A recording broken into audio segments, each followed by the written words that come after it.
How's it going, everyone? It's K here, and today we are going to take a look at the Master Grade Sinanju Stein NT version Verka. Right, out of the box you're greeted by 33 runners, some of which are brand new, some are molds from 2008. And I got a little bit too excited and forgot to take a video of the water slide decal sheet before I went to work with it. It also comes with stickers for the eyes and scopes and color correcting stickers for the legs. Now once you're done building the Sinanju Stein, you're left over with over 100 pieces and you paid for these, so keep them. And if you've built a Sinanju or Sinanju Stein before, then the frame is the same as before. And as you can see, there is a pilot fig in there, but even when the cockpit does open up, he's barely visible in there.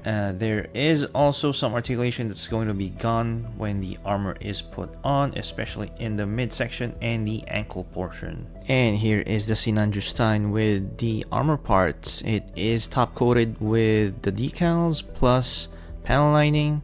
As you can see here, the grays, the darker grays I should say, are wrong, and I will fix that once I am done with him. And now the exhausts at the side of the leg thrusters are gonna use color correcting stickers, but I opted to just paint them. The maroon parts for the thruster bells are separate pieces, and the pistons on the ankles are painted gold and silver. The brown part on the backpack where the fuel thruster connects used to have a color correcting sticker on it instead of being brown like the new NT Verka has. And since the Stein is the love child of the new NT Sazabi, it also has this thing to latch onto debris, but it's non-functioning. And the main selling point of the Sinanju Stein NT Verka is the part separated sleeves parts. You will have to line them up with some black panel liner to get certain areas though. Now onto the articulation, starting off with the head.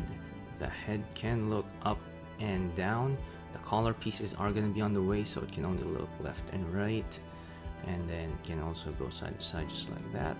And you can also move it forward and backwards. Up next is the shoulders, but first off, move the backpack piece towards the side. Shoulder armor does go up just like so, and the shoulders can rotate in a 360 degrees. The pauldrons can go up, so the shoulders can move off to the side just like that. And here we have on the deltoid parts, it does have a 360 up there. Up next is the torso. There is a little bit of a side to side, but the armor pieces are going to be on the way.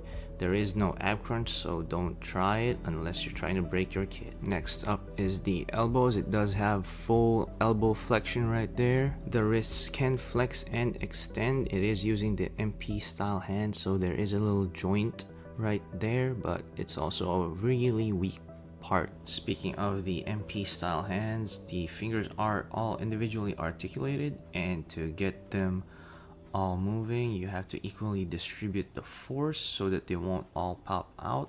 And if they do pop out, they significantly weaken the joint. And the hands can also do a 360 degree rotation. And up next is the front skirts. It can go up just like that. It'll hit that little ab part right there. It can go off to the side just like that. And the side skirts can move a little bit of a up and down right there, but you don't really want to move it too much because you might scratch the decal on the back skirt right there. Now for the back skirts, it can move a little bit up and down, a little bit off to the side right there. Now in front, you do have that little space in front, so you do get more range for your hips, so it does go up and flex just like that, but the front skirt and the knee armor might get in the way, so just be careful with that.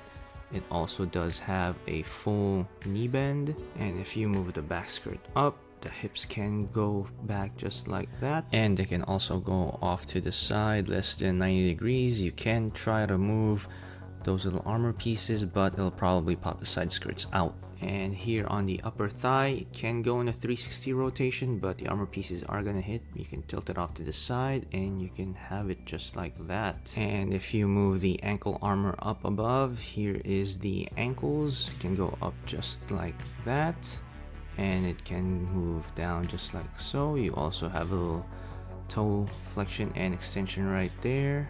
And up here you have your little ankle inversion and eversion.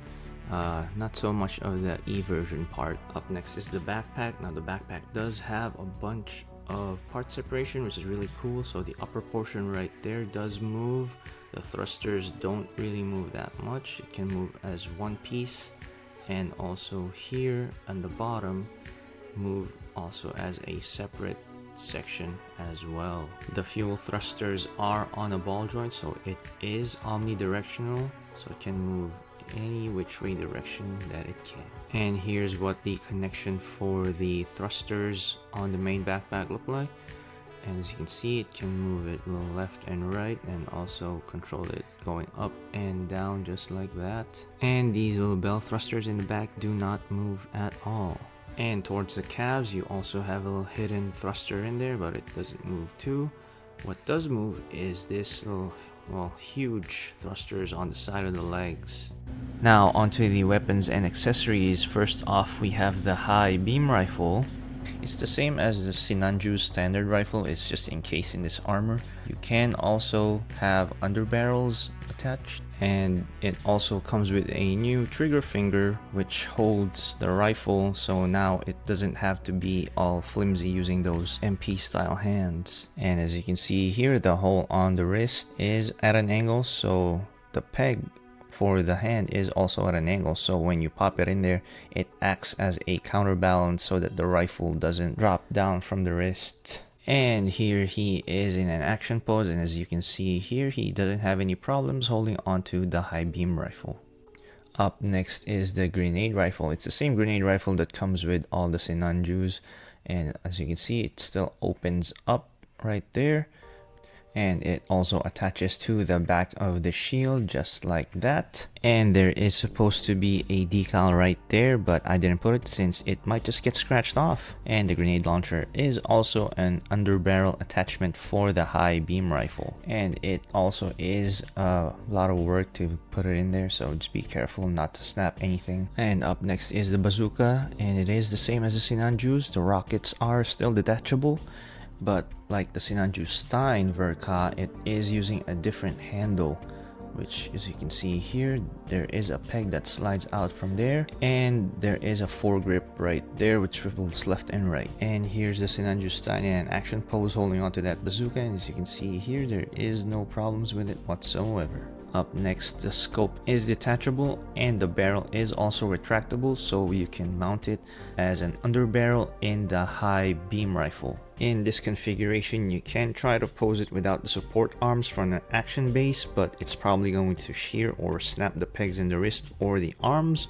or worst case scenario, both. And here it is looking after quite a little bit, and as you can see here, the arm is sagging because that high beam rifle with the bazooka is just too heavy. And if you don't want the Sinanju Stein to hold onto the bazooka or have it as an undermount, you can also have it stored in the waist. Just line the raised portions on the teeth, and once they're in there, it's secured. And here's a little shake test just to show you guys. And up next are the beam sabers. There are two of these, the other one is in the forearm. I'm just too lazy to get it out. And of course, it does come with two rounded beam saber effects. And like I said earlier, you can have the Sinanju Stein store the beam sabers in his forearms. You can't have them as beam tonfas because the sleeves are in the way, but you can try to angle them if you really want to. Up next is the shield, and the Neo Zeon emblem in front is now a separate piece instead of a decal, as you can see right there.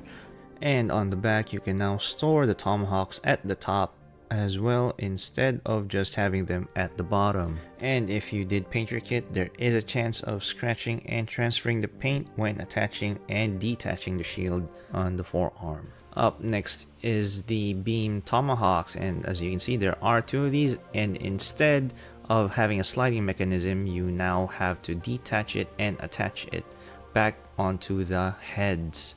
And instead of just attaching both ends of the beam tomahawks to transform it into the naginata, you now have that middle piece right there. You also have your beam tomahawk effects and the giant beam effects as well. The manual also states how to hold onto the beam naginata if you want him to two-hand it or one-handed. And like I said earlier, the beam tomahawks attach to the bottom of the shield, so you can pose him attacking using the shields. And here's an action pose using the giant beam saber effect. It is quite heavy, so gravity will start doing its thing and pull on the arm.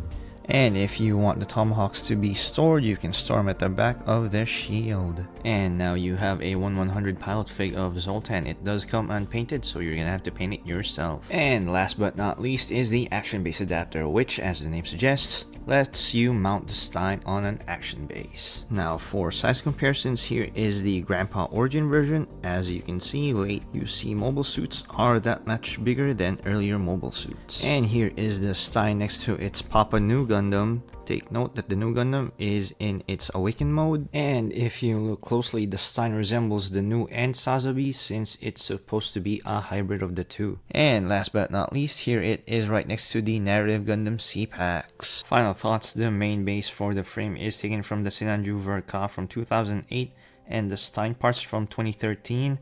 If you want something new and mind-blowing, it's not here. The entire selling point is the part separation of the sleeves. They also got rid of the color correcting stickers from the sections where the fuel thruster connects and the border for the leg thrusters. But why stop there?